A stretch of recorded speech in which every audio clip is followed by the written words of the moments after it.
वक्फ board पर बवाल के बीच योगी ने ज्ञानव्यापी पर दिया बड़ा बयान। सीएम योगी बोले ज्ञानव्यापी साक्षात विश्वनाथ ही है। योगी के इस बयान पर यूपी ही नहीं पूरे भारत के मुस्लिमों में मचा हड़कंप।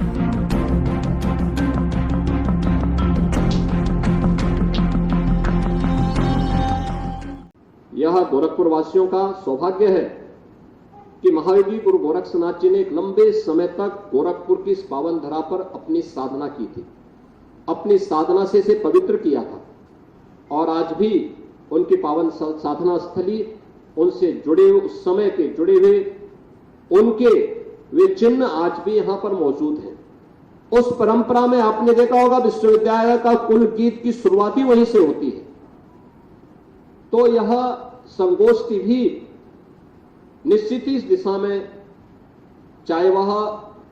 संतों ऋषि परंपरा का प्रतिनिधित्व करने वाली बने, चाहे वह भारत की भारतेंदु हरिश्चंद्र की निष्भाषा और उन भावनाओं का प्रतिनिधित्व करने वाला बने, चाहे वह आध्यात्मिक उन्नयन से जुड़ा हुआ मामला हो या फिर आजीविका का माध्यम, ये सभी एक दूसरे के पूरक बन सकते हैं, बशर्ते हम भी उनके प्रति उसी पवित्र भावना के साथ आग्रही बने। मैं इस पूरी संगोष्ठी के प्रति अपनी शुभकामनाएं देता हूं, आयोजकों को हृदय से धन्यवाद देता हूं और मुझे पूरा विश्वास है कि इससे जुड़े हुए कुछ व्यवहारिक पक्ष को भी हम प्रभावी ढंग से सामने रखने का कार्य करेंगे, क्योंकि केवल भाषण नहीं बल्कि उसके व्यवहारिक पक्ष को भी हम वहां जहां तहां बिखरे पड़े उन चीजों को भी समेटने का काम कर सकेंगे। कहीं पे चित्रों के माध्यम से हो सकता है, कहीं पे उन सब कार्यों के माध्यम से जो पहले परंपरा का हिस्सा था, आज वह एक प्रकार से लोग उससे अलग हटने का काम कर रहे हैं।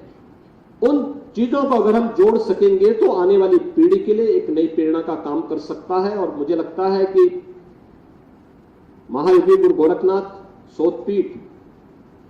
यहां पर कार्य करना तो प्रारंभ की है, लेकिन कार्य करने के साथ ही यह भी हमें सुनिश्चित करना होगा, नाथपंथ का जो इंसाइक्लोपीडिया आप बना रहे हैं, उन इंसाइक्लोपीडिया में देश और दुनिया में कहां कहां के साहित्य में इसके तत्व मौजूद हैं, उसको इकट्ठा करना, नेपाल में, अफगानिस्तान में, बांग्लादेश में, पाकिस्तान में, तिब्बत में,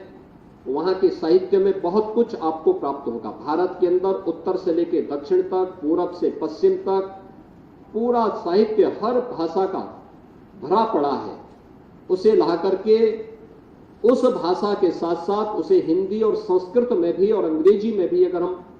उस विश्व कोश को बना सकें, उसको संरक्षित कर सकें, इसके अलावा वे चिन्ह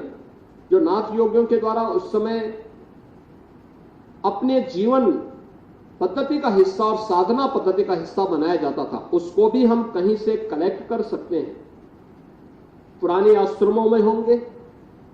पुराने मठ और मंदिरों में होंगे, नहीं होंगे तो उनकी रिप्लिका हमें तैयार करनी चाहिए। उनके फोटोग्राफ मंगवा करके उसकी रिप्लिका तैयार करके एक म्यूजियम के रूप में भी हम प्रदर्शित कर सकेंगे, तो बहुत सारी चीजें उपयोगी हो सकती हैं।